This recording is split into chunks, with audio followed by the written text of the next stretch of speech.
GHMC elections కి ఒక చిత్రం ఎలా ఉంటుందని ఇప్పుడు మీకున్న రాజకీయ అనుభవంతో ఒకసారి గెస్ట్ చేస్తే ఏం చెప్తారు? మాకు అయితే బాగుంటది. ఇప్పుడు ఏవైతే డివిజన్లు అయినాయో రేవంత్ రెడ్డి గారు పెరిగినాయి కదా. ఇప్పుడు మూడు అయినాయి కదండి, 3 మేయర్లు అవుతారు.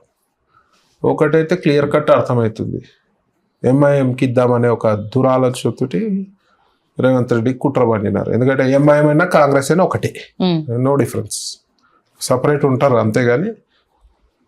ఒకవేళ బీఆర్ఎస్ అధికారంలో వస్తే వాళ్ళు అట్లనే ఉంటారు. వీళ్ళు ఏంటంటే ముగ్గురు క్రీమ్ బిస్కెట్ అంటారు కదా, ఇటో బిస్కెట్ ఉంటుంది, ఇది ఎంఐఎం, ఇది కాంగ్రెస్, ఈ బిస్కెట్ బీఆర్ఎస్, ఆ క్రీమ్ వచ్చేసి ఎంఐఎం. సో వాడు గోడ మీద పిల్లి ఓవైసీ, ఎక్కడ అధికారం ఉంటే అటు జంప్ అయిపోతాడు.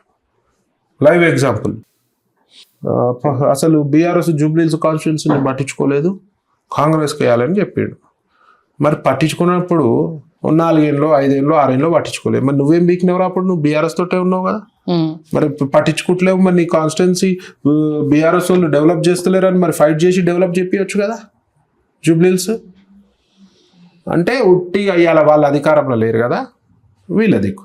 మళ్ళీ వాళ్ళ అధికారంలో వస్తే మళ్ళీ అటు పోతారు. సిగ్గులేని పుట్టుబడి బంద్. తీసుకునే వాళ్ళకి ఇంకా సిగ్గులేదు, యాక్సెప్ట్ చేసిన కొడుకులకి ఇంకా సిగ్గులేదు. సపోజ్ రేపు బీఆర్ఎస్ అధికారంలోకి వస్తే వాళ్ళు మళ్ళీ వీళ్ళ సంకలనం ఆపుతారు. అంటే మొత్తం శరం తప్పి సిగ్గులేని పాలిటిక్స్ చేసేటోళ్ళు ఈ 3 పార్టీలు. ఇవన్నీ మాట్లాడితే నేను మాట్లాడిన నచ్చవు, జనాలు ప్రజలకు నచ్చాయి, లీడర్లకు నచ్చవు. తప్పిన పార్టీ తోటి బీఆర్ఎస్ తోటి జిహెచ్ఎంసీ ఎన్నికల్లో పొత్తు ఉంటది, అండర్ గ్రౌండ్ లో జరుగుతున్న ఒక ఇప్పుడు నేను చెప్తా మేడం, వాళ్ళు ఎంఐఎం తోటి కలిసి ఉంటే మాకు శత్రువే బీఆర్ఎస్ ఎవడైనా సరే. ఒకటి ఇక్కడ అండర్లైన్ చేసుకోవాల్సిన పాయింట్ ఏంటంటే ఎంఐఎం ఎప్పుడు అధికారంలో ఏ పార్టీ ఉంటే వాళ్ళతో ఉంటది అంతే. ఇక్కడ అది అంటకాగుతుంది, అందరికీ తెలిసిన విషయం. ఇప్పుడు సపోజ్ వాళ్ళు చెప్పలేం కదా, ఎంఐఎం వాళ్ళకి సిగ్గుచరం ఏం లేదు.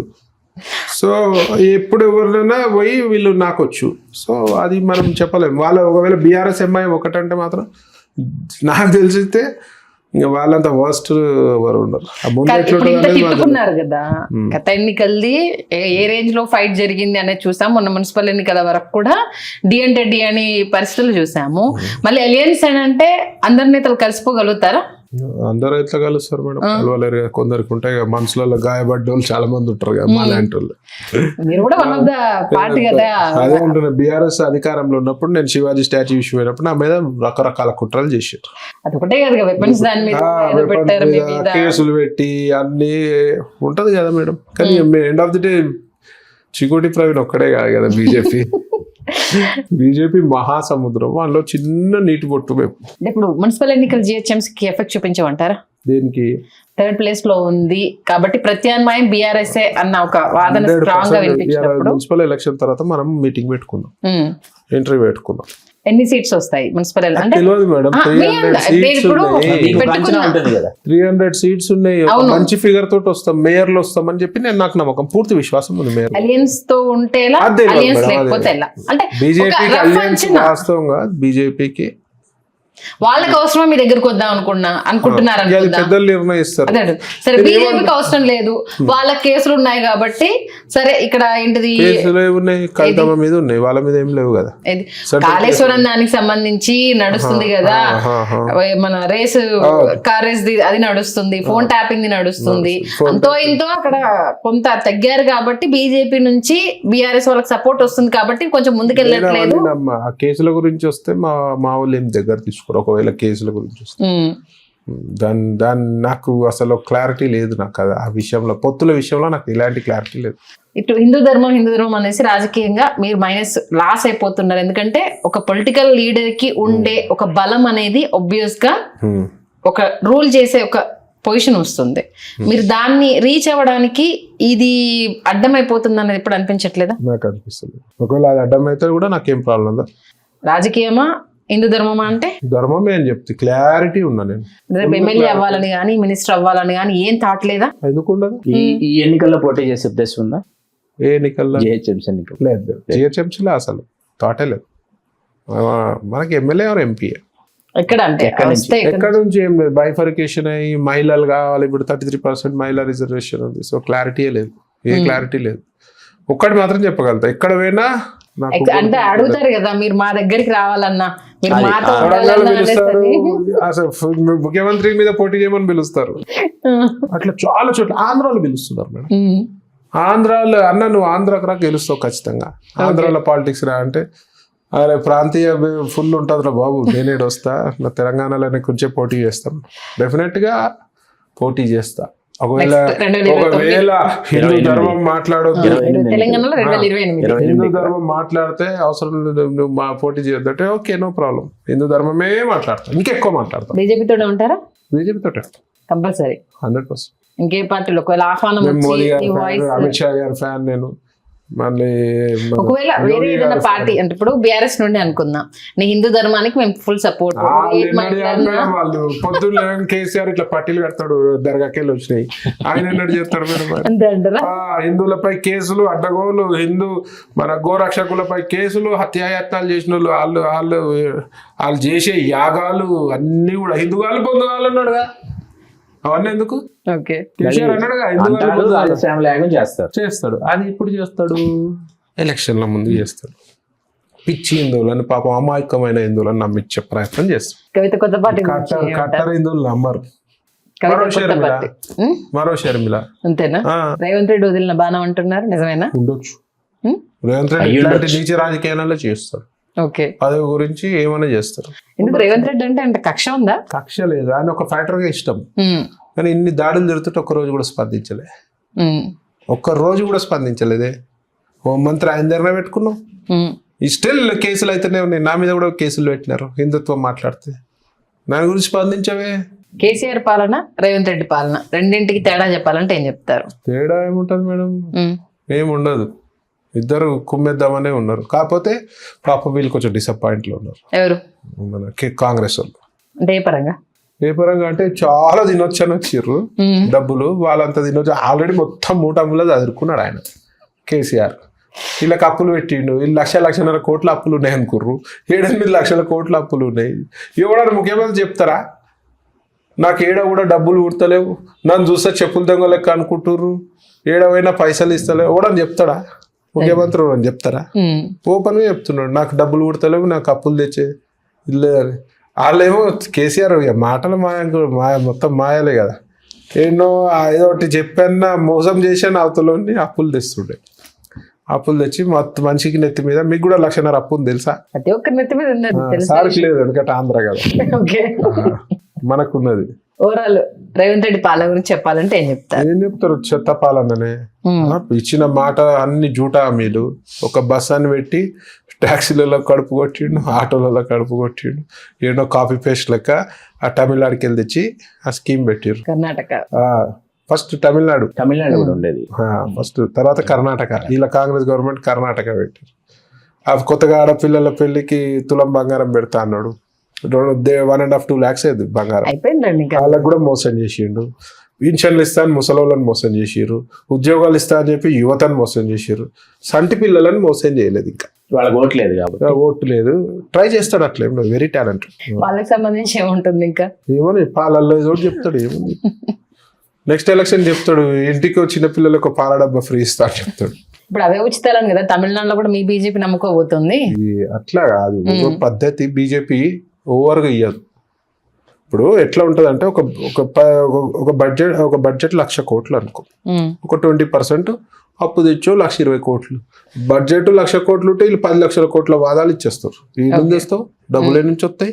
ఈ రెవెన్యూ తయారు చేయడానికి ఇలా హైడ్రా పెడతీవి, కూల కొడతీవి, బెదిరిస్తీవి, అడగోలు ట్యాక్సులు పెడతీవి. ఇవాళ రోడ్ ట్యాక్సులు, హైదరాబాద్ ఉన్నంత రోడ్ ట్యాక్స్, తెలంగాణలో ఉన్నంత రోడ్ ట్యాక్స్, కార్ ట్యాక్సులు ఎక్కడ కూడా ప్రపంచంలో లేవు, ఎక్కడ లేవు, ఇండియాలో.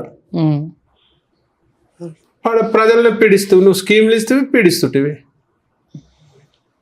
ఇలా ఓల్డ్ సిటీ పోయి కరెంట్ బిల్లు వసూలు చేసే దమ్ము లేదు, ఓల్డ్ సిటీ పోయి మున్సిపల్ ట్యాక్స్ వసూలు చేసే దమ్ము లేదు, ఇవాళ ఓల్డ్ సిటీ పోయి ప్రాపర్టీ ట్యాక్సులు, నల్లా బిల్లు వసూలు చేసే దమ్ముందా?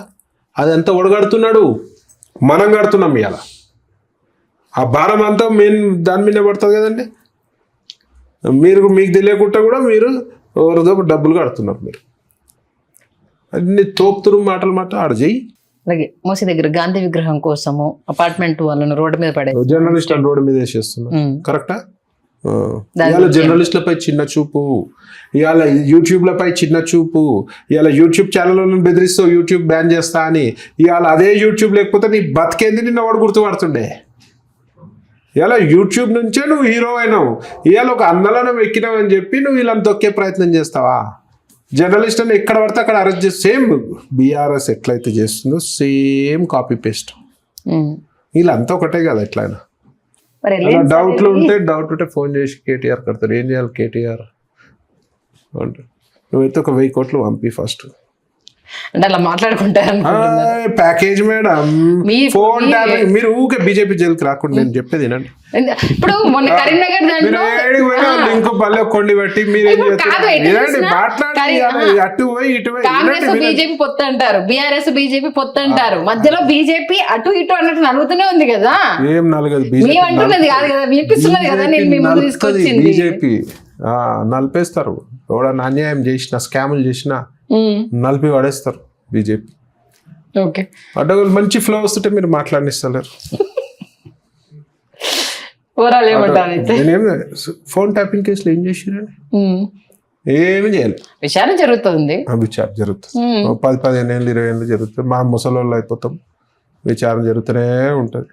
అలా ప్యాకేజ్ క్లియర్ కట్గా రేవంత్ రెడ్డి ప్యాకేజ్ కమ్ముడు పోయినాడు కాబట్టి ఇలా మాట్లాడు. డబ్బే నడిపిస్తుంది అంతేనా? 100%. సూట్ కేసు లీడ్కెళ్ళి మొత్తం సోనియామ్మ దగ్గర పోతుంది. అన్ని రాష్ట్రాలు మెయింటైన్ చేయాలి కదా క్యాడర్ని. కర్ణాటక మీద ఫుల్ లోడ్ ఉంటుండే డబ్బులది. ఇప్పుడు ఇక్కడ గవర్నమెంట్ వచ్చినాక తెలంగాణ మీద పడ్డది లోడ్. అంటే పైసలే లేవంటాడు. 10,000 కోట్లు సోనియామ్మకి ఇస్తా అని చెప్తున్నాడు కదా. మనం చూసిరా అది? గాంధీ కుటుంబానికి 10,000 కోట్లు ఇస్తారని చెప్తున్నారు. మరి ఈరాబాయ్ ఫస్ట్ స్కీమ్లు మా కాంగ్రెస్ కార్యకర్తలు ఇస్తారని చెప్తున్నారు కదా. మరి మీ కాంగ్రెస్ కార్యకర్తల దగ్గర వసూలు చేసి స్కీమ్లు వంచు. వీళ్ళు ఫుల్ బిజీలు ఉన్నారు కమిషన్ రాజకీయాల గురించి. ఏడా ఉంటారు. చివరిగా ఏదైనా చెప్పాలి అనుకుంటే మా తెలుగు రాజ్యం ఛానల్ తరఫు నుండి ఏం చెప్తారు? ఏం హిందువులందరూ ఐక్యమత్యంతో ఉండాలి. ఇంకో విషయం చెప్తున్నా, ఇలా మార్నింగ్ నుంచి న్యూస్ చూస్తుంటే ఒక 5-6 సూసైడ్ ఇన్సిడెంట్స్ కనబట్టి. 5th క్లాస్ పిల్లోడు అంట సూసైడ్. అవ్వా 5th క్లాస్ అంటే ఇంత వీక్ అయిపోతున్నారు. జనరేషన్ ఏడికి పోతుంది. తట్టుకోవాలరా నాయన, ఏమైనా తట్టుకోవాలి. ఇట్లా సూసైడ్ చేసుకోవాలనుకుంటా మేడం నేను 100 సార్లు చూసుకోవాలి. మీ జీవితంలో మీరు ఎదుర్కొన్న సంఘటనలు అనేక సంఘటనలు 100 సార్లు మినిమం 100 సార్లు చేసుకోవాలి. ఏం కాదు, చదువు వచ్చినా ఏం కాదు, చదువు రాకున్నా ఏం కాదు, ఉద్యోగం వచ్చినా ఏం కాదు, ఉద్యోగం రాకున్నా ఏం కాదు, ప్రేమించిన పిల్ల మోసం చేసినా ఏం కాదు. మస్తు ఆప్షన్స్ ఉన్నాయి. జీవితం అంటే ఆప్షన్స్.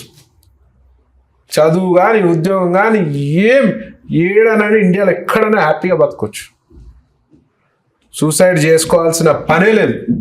ఎవ్వరు కూడా సూసైడ్ చేసుకోవాల్సిన పనే లేదు. వెరీ స్ట్రాంగ్ ఉండాలి.